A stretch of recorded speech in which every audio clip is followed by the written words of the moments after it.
নমস্কাৰ আপোনালোকে চাবলৈ আৰম্ভ কৰিছে ডি আসাম টাইম।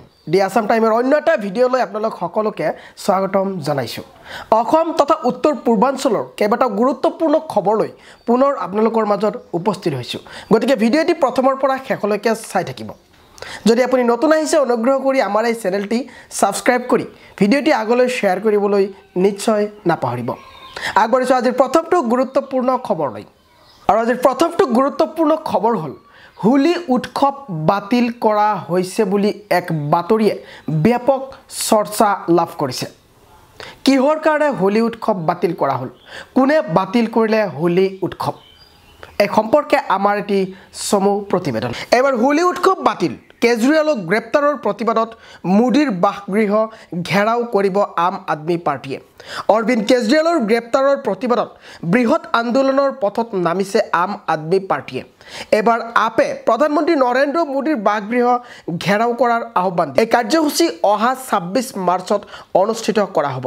একে সময়তে কেজৰিৱালৰ গ্ৰেপ্তাৰৰ প্ৰতিবাদত হোলী উৎসৱ বাতিল কৰা হৈছে বুলিও জনাইছে দলৰ কাৰ্যকৰ্তাই।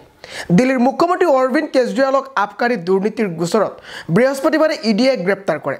শুকুৰবাৰে আদালতে তেওঁক ৬ দিনৰ বাবে ইডিৰ জিম্মাত ৰখাৰ নিৰ্দেশ দিয়ে। শুকুৰবাৰে হাই প্ৰফাইল গোচৰৰ শুনানি গ্ৰহণৰ সময়ত আদালত কক্ষত অধিবক্তাৰ পৰা আৰম্ভ কৰি সাধাৰণ লোক উপচি পৰিছিল। অৱশেষত আৰক্ষীৰ হস্তক্ষেপত পৰিস্থিতি নিয়ন্ত্ৰণলৈ অনা হয়। ইপিনে সমগ্ৰ ঘটনাটো ৰাজনৈতিক ষড়যন্ত্ৰ বুলি দাবী কৰে আম আদমি পাৰ্টিয়ে। কেজৰিৱালক গ্ৰেপ্তাৰৰ খবৰ বিয়পি পৰাৰ লগে লগে বৃহস্পতিবাৰে সন্ধিয়াৰ পৰা সমগ্ৰ দেশৰ ৰাজনীতিত তোলপাৰ লাগে। শুকুৰবাৰে পুৱাৰে পৰা দিল্লীকে ধৰি দেশৰ বিভিন্ন প্ৰান্তত আম আদমি পাৰ্টিৰ কৰ্মীসকলে প্ৰতিবাদ সাব্যস্ত কৰে। দিল্লী চৰকাৰৰ মন্ত্ৰী তথা মুখপাত্ৰ গোপাল ৰায়ে এই আন্দোলন বৃহৎ পৰিসৰত লৈ যোৱাৰ পৰিকল্পনা ঘোষণা কৰিছে। সংবাদমেলৰ আগত আম আদমি পাৰ্টিৰ নেতাগৰাকীয়ে কয় যে এইবাৰ হোলী উৎসৱ নহয়, ২৫ মাৰ্চত আমি ৰাইজৰ ওচৰলৈ গৈ দেশত কি হৈ আছে সেই কথা জনাম। ২৬ মাৰ্চত দিল্লীৰ মুখ্যমন্ত্ৰী কেজৰিৱালক গ্ৰেপ্তাৰৰ প্ৰতিবাদত প্ৰধানমন্ত্ৰীৰ বাসগৃহ ঘেৰাও কৰা হ'ব।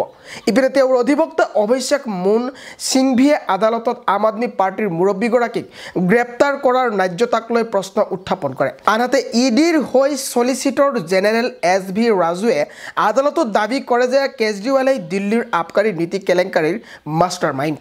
কেন্দ্ৰীয় সংস্থাটোৰ মতে আবকাৰী দুৰ্নীতিৰ গোচৰত শ কোটি টকাৰ অবৈধ লেনদেন সংঘটিত হৈছে আৰু সেই দুৰ্নীতিৰ মূল অভিযুক্ত হৈছে অৰবিন্দ কেজৰিৱাল, মনীষ সিসোদিয়া, RK কবিতা। দুয়োপক্ষৰ যুক্তি শুনাৰ পাছত ন্যায়াধীশগৰাকীয়ে নিশা ৮:৩০ বজাত দিল্লীৰ মুখ্যমন্ত্ৰীক ৬ দিনৰ বাবে ইডিৰ জিম্মাত ৰখাৰ নিৰ্দেশ দিয়ে। উল্লেখযোগ্য যে বলবৎকাৰী সঞ্চালকালয়ে দিল্লী আবকাৰী গোচৰত অৰবিন্দ কেজৰিৱালক দীৰ্ঘদিন ধৰি জেৰা কৰিব বিচাৰি আহিছে। বাৰে বাৰে চমন প্ৰেৰণ কৰাৰ পিছতো ইডিৰ চমনৰ কোনো উত্তৰ নিদিলে আপৰ মুৰব্বীগৰাকীয়ে, বৰঞ্চ তেওঁ দিল্লী উচ্চ ন্যায়ালয়ৰ কাষ চাপিছিল। একেৰাহে দুদিন তেওঁক সুৰক্ষা দিবলৈ অস্বীকাৰ কৰে আদালতে। বৃহস্পতিবাৰে দিল্লীৰ মুখ্যমন্ত্ৰীৰ বাসগৃহত হাজিৰ হয় কেন্দ্ৰীয় তদন্তকাৰী সংস্থা। নিশাই ইডিয়ে তেওঁক গ্ৰেপ্তাৰ কৰে। অৰবিন্দ কেজৰিৱালৰ এই গ্ৰেপ্তাৰক লৈ আপোনাৰ বাৰু মতামত কি? আমাৰ ভিডিঅ'ৰ তলৰ কমেণ্ট বক্সত আপোনাৰ মতামত জনাবৰ কাৰণে নিশ্চয় নাপাহৰিব। আন এটা গুৰুত্বপূৰ্ণ খবৰ হ'ল ইতিমধ্যে আইচিছৰ আক্ৰমণত কঁপিছে সমগ্ৰ দেশ। আইচিছৰ এক ভয়ংকৰ আক্ৰমণত ইতিমধ্যে আহত হৈছে যথেষ্ট সংখ্যক লোক। ইতিমধ্যে মৃত্যুৰ খবৰ বিয়পি পৰিছে সমগ্ৰ দেশবাসীৰ মাজত। ৰাছিয়াৰ মস্কোত এক কনচাৰ্ট হলত বন্দুকধাৰীয়ে ভয়ংকৰ আক্ৰমণ চলাইছে। বাতৰি অনুসৰি এই গুলীচালনা আৰু বোমা বিস্ফোৰণত কমেও ৬০জন লোকৰ মৃত্যু হয়, শতাধিক লোক আহত হয়। শুকুৰবাৰে মস্কোৰ ক্ৰকাছ চিটি হলত সংঘটিত হয় এই ঘটনা। হলঘৰত এটা বোমা বিস্ফোৰণো ঘটিছিল। চৌদিশে ধোঁৱা আচ্ছন্ন হৈ পৰিছিল হলঘৰটোত। এই আক্ৰমণক গৰিহণা দি ৰাছিয়াৰ বৈদেশিক মন্ত্ৰালয়ে কয় যে এয়া এক সন্ত্ৰাসবাদী আক্ৰমণ। ঘটনাস্থলীত বৃহৎ নিৰাপত্তা বাহিনী মোতায়েন কৰা হৈছে। চাৰিওফালৰ অঞ্চলসমূহ খালী কৰা হৈছে যদিও ৰাছিয়াৰ তদন্তকাৰী সংস্থাই এই আক্ৰমণৰ তদন্ত আৰম্ভ কৰিছে ক্ষিপ্ৰতাৰে। ৰাছিয়াৰ বিভিন্ন সংবাদ মাধ্যমৰ মতে দলটোত কমেও ৫জন আক্ৰমণকাৰী আছিল। তেওঁলোক ছদ্মভেশত কনচাৰ্ট হলত প্ৰৱেশ কৰিছিল। পৰৱৰ্তী আন এটা গুৰুত্বপূৰ্ণ খবৰ হ'ল যে একালৰ সতীৰ্থ আন্না হাজাৰে বৰ্তমান কেজৰিৱাল সম্পৰ্কে কৰিছে এক তাৎপৰ্যপূৰ্ণ মন্তব্য। কি এই তাৎপৰ্যপূৰ্ণ মন্তব্য? ভিডিঅ'টিৰ জৰিয়তে আপোনালোকক বিতংভাৱে জনাবৰ কাৰণে যত্ন কৰিম। অৰবিন্দ কেজৰিৱালৰ গ্ৰেপ্তাৰক লৈ উত্তপ্ত হৈ আছে দেশৰ ৰাজনীতি দিল্লীৰ মুখ্যমন্ত্ৰীগৰাকীক লৈ সমৰ্থন আগবঢ়াই সাহসীয় বিজেপি চৰকাৰক তীব্ৰ সমালোচনা কৰিছে বিৰোধী ৰাজনৈতিক দলসমূহে প্ৰতিবাদত নামি পৰিছে আম আদমি পাৰ্টি পিছে কেজৰিৱালৰ একালৰ গুৰু আন্না হাজাৰেৰ মুখত শুনা গ'ল সম্পূৰ্ণ এক বিপৰীত ভাষ্য এক প্ৰকাৰে আন্না হাজাৰে কেজৰিৱালৰ গ্ৰেপ্তাৰক সমৰ্থনহে জনালে আন্না হাজাৰেৰ মতে নিজ কৰ্মৰ বাবে গ্ৰেপ্তাৰ হৈছে কেজৰিৱাল আন্না হাজাৰে কয় যে মই অতি দুখী যে পূৰ্বে মোৰ লগত কাম কৰা অৰবিন্দ কেজৰিৱালৰ দৰে এজন ব্যক্তিয়ে আগতে সুৰাৰ বিৰুদ্ধে মাত মাতিছিল আৰু আজি তেওঁ সুৰা নীতি প্ৰস্তুত কৰিছে অধিক টকাৰ বাবে কেজৰিৱালে সুৰা নীতি প্ৰস্তুত কৰা বুলিও খুব প্ৰকাশ কৰে আন্না হাজাৰে সম্পৰ্কে বাৰু আপোনাৰ মতামত কি আমাৰ ভিডিঅ'ৰ তলৰ কমেণ্ট বক্সত আপোনাৰ মতামত জনাবৰ কাৰণে নিশ্চয় নাপাহৰিব আগবাঢ়িছোঁ পৰৱৰ্তী আন এটা গুৰুত্বপূৰ্ণ খবৰলৈ ইতিমধ্যে আলফা স্বাধীনৰ কেম্পৰ পৰা আহিছে এটা গুৰুত্বপূৰ্ণ খবৰ আলফা স্বাধীনৰ কেম্পৰ পৰা আমাৰ হাতত আহি পৰা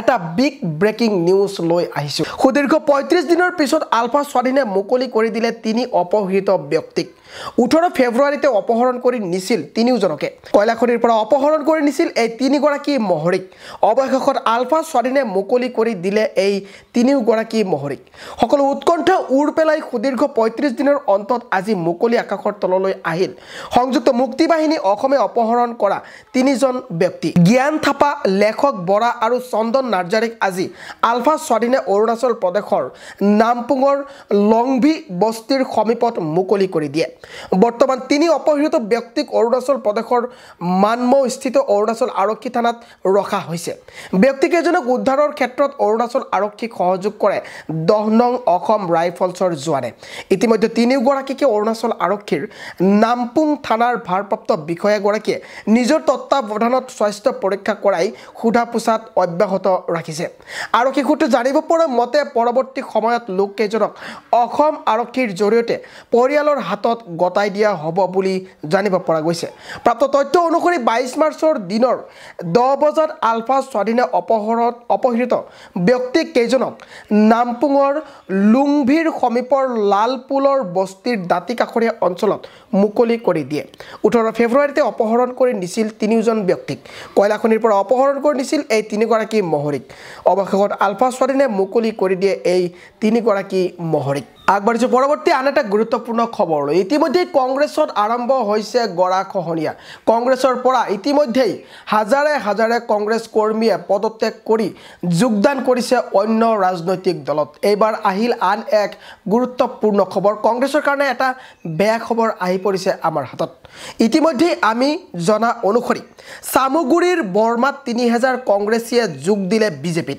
সুৰেশ বৰাই ক'লে সামগুৰি মোৰ মোমাইবাৰী ভাগিনক আশীৰ্বাদ দিবই লাগিব বিজেপিৰ নগাঁও লোকসভা সমষ্টিৰ প্ৰাৰ্থী সুৰেশ বৰাৰ উপস্থিতিত সামগুৰিৰ বৰ্মাত বৃহৎ সংখ্যক কংগ্ৰেছ সমৰ্থকে বিজেপিত যোগ দিয়ে প্ৰাক্তন মন্ত্ৰী ৰকিবুল হুছেইনৰ সমষ্টিত নিতৌ কংগ্ৰেছ ত্যাগ কৰি বিজেপিমুখী হৈছে সংখ্যালঘু ৰাইজ বিগত প্ৰায় ১০ দিনত ১৫,০০০ৰো অধিক কংগ্ৰেছ সমৰ্থকে দল ত্যাগ কৰি বিজেপিত যোগ দিয়া কাৰ্যই নগাঁৱত ৰাজনৈতিক মহলৰ দৃষ্টি আকৰ্ষণ কৰিছে শুকুৰবাৰে পুনৰ সামগুৰিৰ বৰ্মাত ৩ সহস্ৰাধিক কংগ্ৰেছ সমৰ্থকে দল ত্যাগ কৰি বিজেপিত যোগ দিয়ে সভাৰ অন্তত সুৰেশ বৰাই কয় যে আজিৰ যুগত মানুহে টকা পইচা অথবা আঁচনিতকৈ মৰমৰ মাত এষাৰহে বিচাৰে আৰু ৰাইজে জানে মোক তেওঁলোকে বিচাৰিলে কাষত পাব আনহাতে সামগুৰিৰ সৈতে তেওঁৰ সম্পৰ্ক বহু পুৰণি বুলি উল্লেখ কৰি সুৰেশ বৰাই কয় যে মই কংগ্ৰেছৰ সভাপতি থাকোঁতেই সামগুৰিৰ ৰাইজক কাষত পাইছিলোঁ আৰু সামগুৰি মোৰ